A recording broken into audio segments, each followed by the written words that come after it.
I will start with my diagnosis, and that was in 1998, and we were in the doctor's office, and I knew there was something really seriously wrong with me.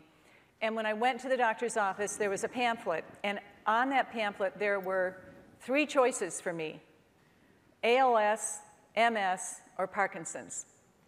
And I knew right away that I could narrow it down to ALS or MS. And I knew just sitting in that office and reading the brochures that I had one of those 2. And Mitt and I went into the office together. The doctor performed a lot of tests. He looked at my MRI.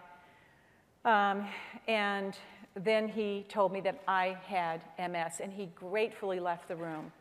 That is when Mitt and I cried, and Mitt hugged me. And this is the first thing Mitt said. He said, "It's not terminal. We're going to be okay. We're in this together." And that is the title of the book.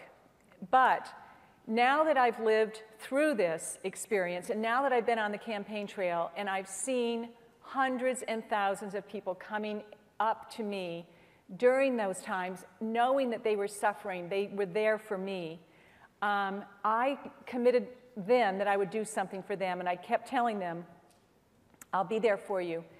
So I now know that we all have a bag of rocks that we carry in life. And most of the time, no one can see the bag of rocks that's thrown over the back of our shoulder. If we live life long enough, all of us will run into a problem in life where we are brought to our knees.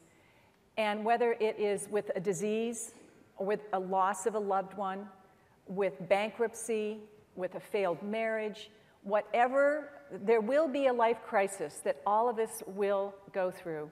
And I wrote this book not just for people that are suffering with MS, but for anyone that's going through a crisis in life where they need help and they need support. And so in one way, yes, Mitt and I were in this together. On the second level, it is we are all in this together. We're traveling this earth together, and I loved how you talked about that, Maria. We need to be more compassionate and caring and recognize that everyone has a bag of rocks, and that we need to be more caring and kind